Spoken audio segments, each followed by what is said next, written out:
Hey kids, it's Dr. Rones here with Objective 59 lesson.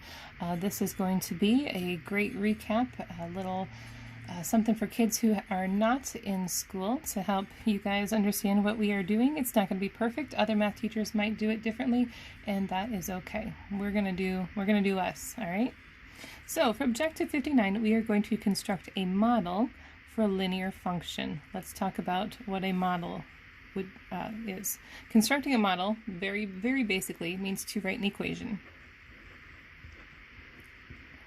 that's going to work for a particular set of numbers. So we talked about functions before, and a function is kind of like a machine where you put a number in, something happens, and then we get a different thing that comes out.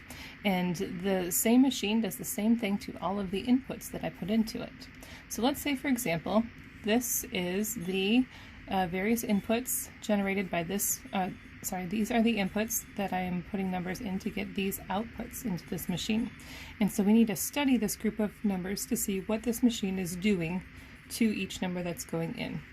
So I'm looking at the relationship between 1 and 7, 2 and 8, 3 and 9, to see what is happening to the input when I put it in to get the output here.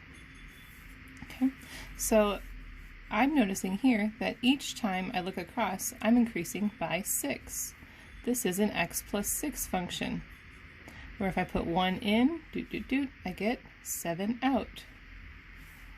If I put 2 in, I get 8 out, and so forth. So for each of these, I am going to add 6 to the input. So this function could say f of x is x plus 6. And that's something that we have already done, talking about functions.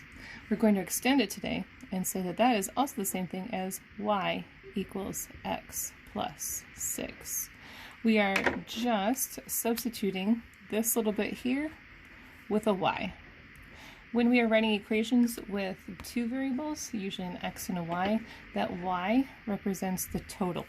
Okay? Now we can use this equation, once we have it, to find a different term in the sequence, so all the way up to the 20th number.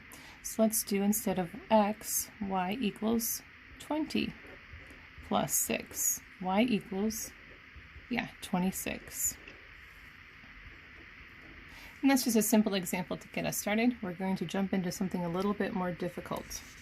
So if I study this next group of numbers, I'll see that if I'm looking at 1 and 5, 2 and 8, 3 and 11, the process that I used before isn't working. The difference between 1 and 5 is 4. The difference between 2 and 8 is 6. 3 and 11 are 8 numbers apart, so I can't say that I'm adding over and over again. Something different is happening. So let's look just at the y. So this is the 1, 2, 3 term, so I went from 5 to 8 to 11. Well, each of those times I am adding, or I am increasing by 3.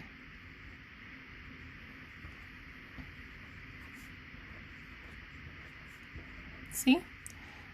5 plus 3 is 8, 8 plus 3 is 11, so I'm adding 3 each time. Well, we know that repeated addition is the same thing as multiplication.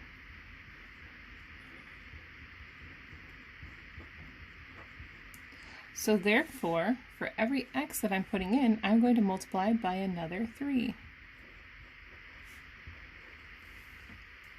And the way that we can show this in equation form is we could say y equals 3x.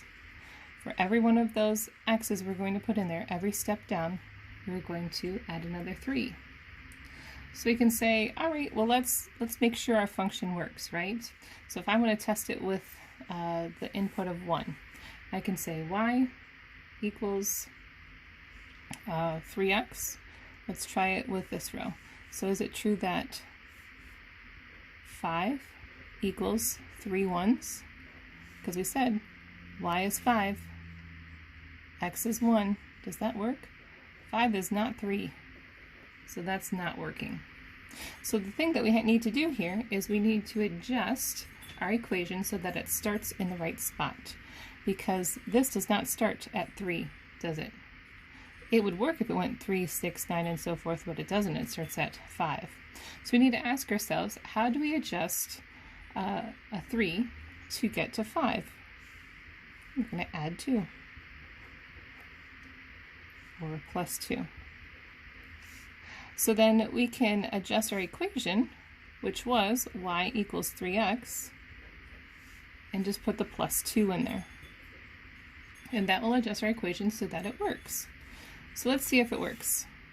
Let's use the x being 2 and the y being 8 from this column, or this row up here. So we're going to test this equation. Y equals 3x plus 2. 8 equals 3 2's plus 2. 8 equals 6 plus 2. Yeah, that works. So our equation is good. And now that we have that equation, we can use it to find other terms in the sequence. So I say I want to find the 9th term. And again, the number of terms, that's our x. Okay. So I'm going to use the same equation, y equals 3x plus 2. And now instead of x, we're going to put in 9. Y equals 3 9's plus 2. 3 9's is 27. 27 and 2 is 29. Okay.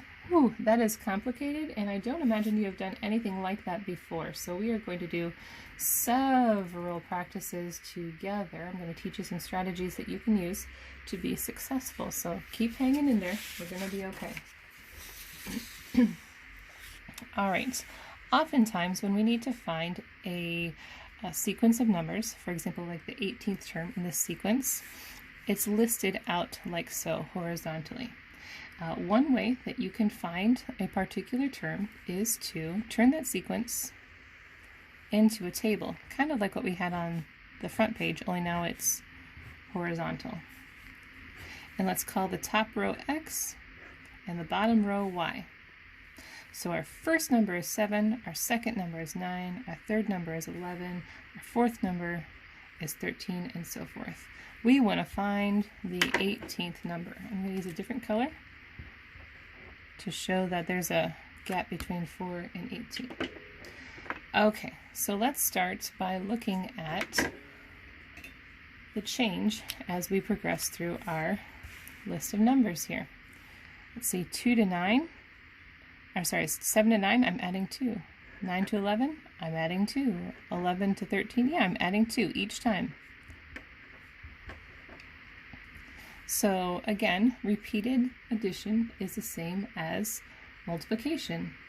So when I am doing a constant increase of 2, that means I can write my equation to be y equals 2x. So that 2x is represented here, because every time I am multiplying by 2.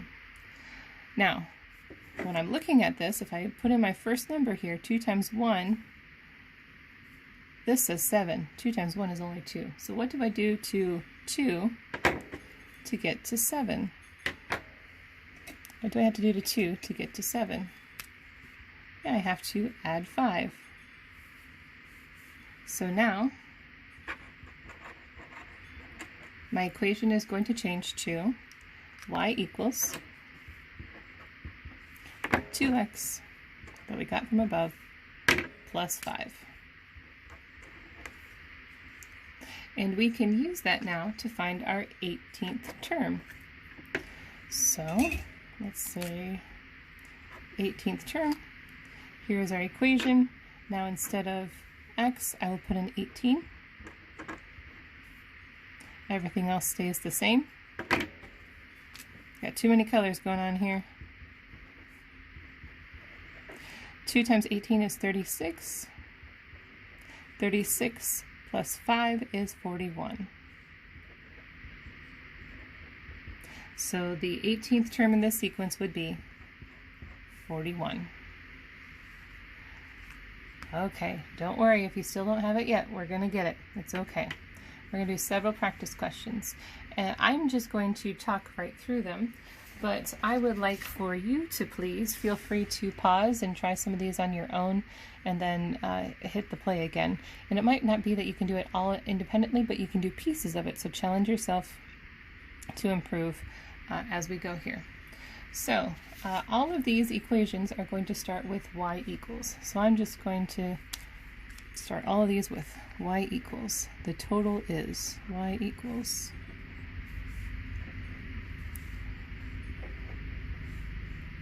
And so forth. Okay?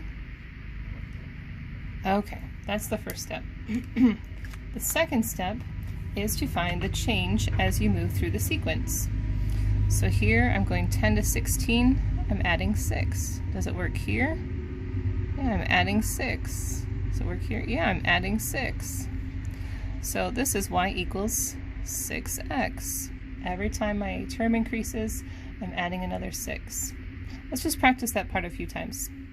If I'm traveling from here to here, yep, from one point of the sequence to the other, I'm adding 11. Oh, I'm adding 11 here. And here. This could be y equals 11x. Try the next one. And if you're going from here to here, I'm adding 25, add 25, add 25, and so forth, so y equals 25x.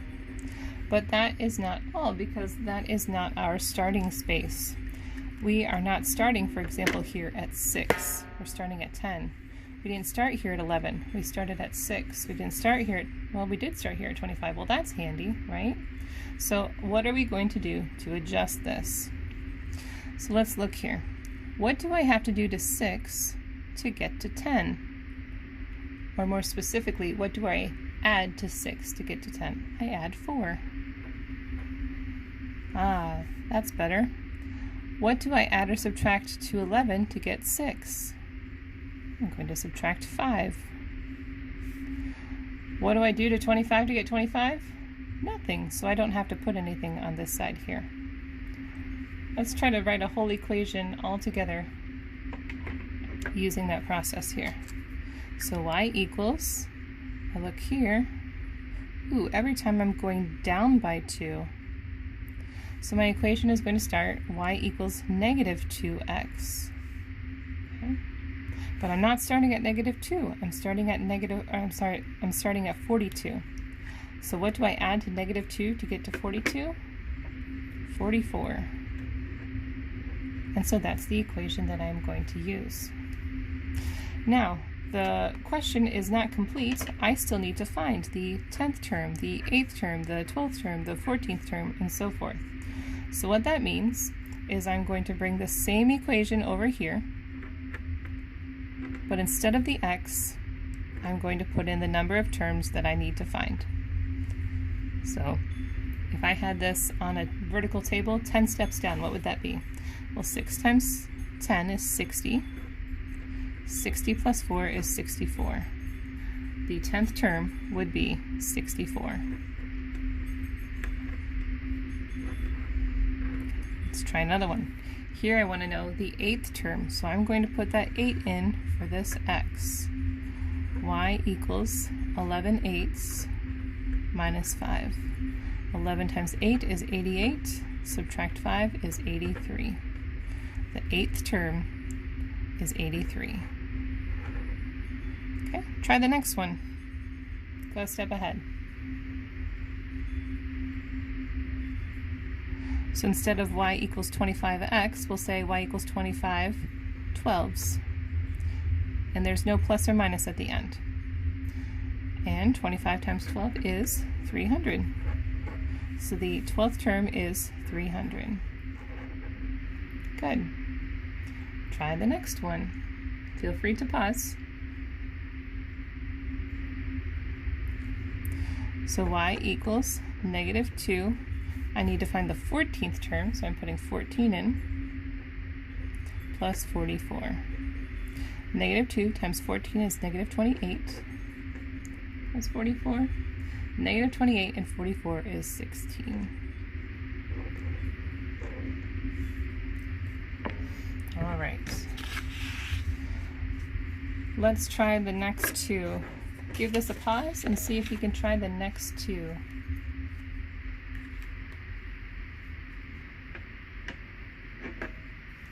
Okay, hopefully you did that.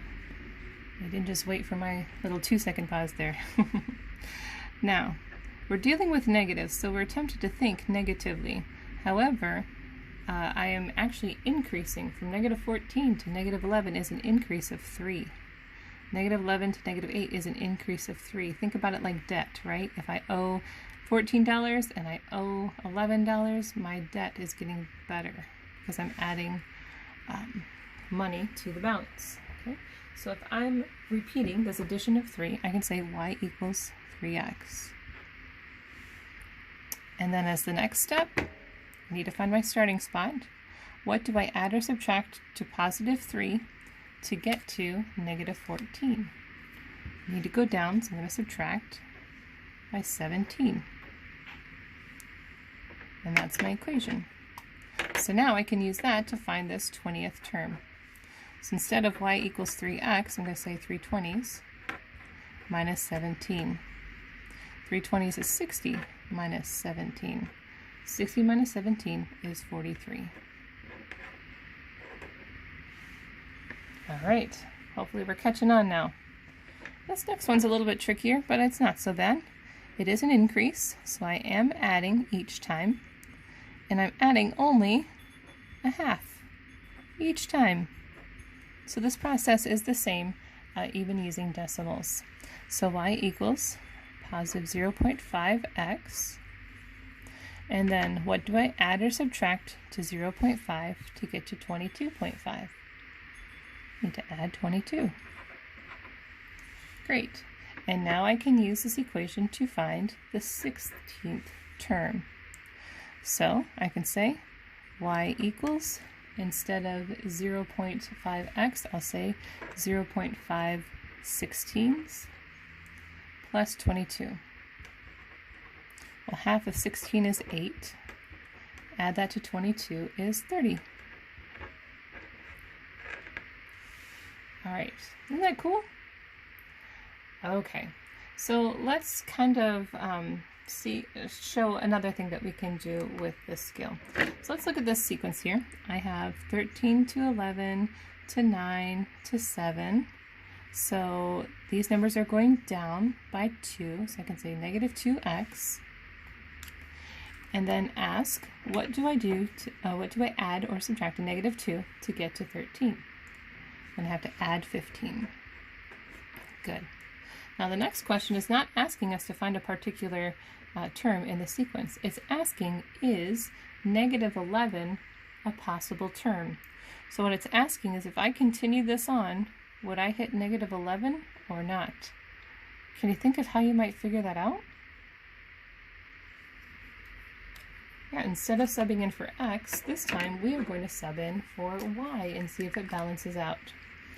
So, because this is our total, right? We want to see if ever negative 11 could be a total. So negative 11 equals negative 2x plus 15.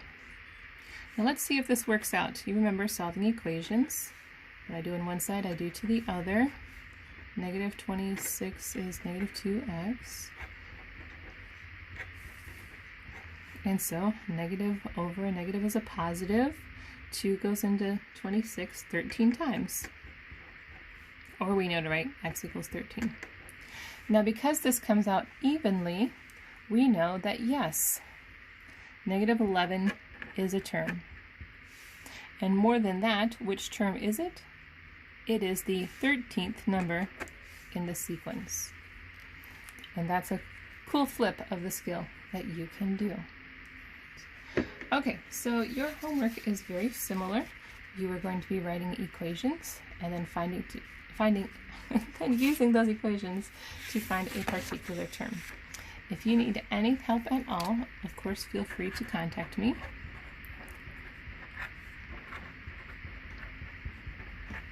You were never a bother to me, only I can't spell.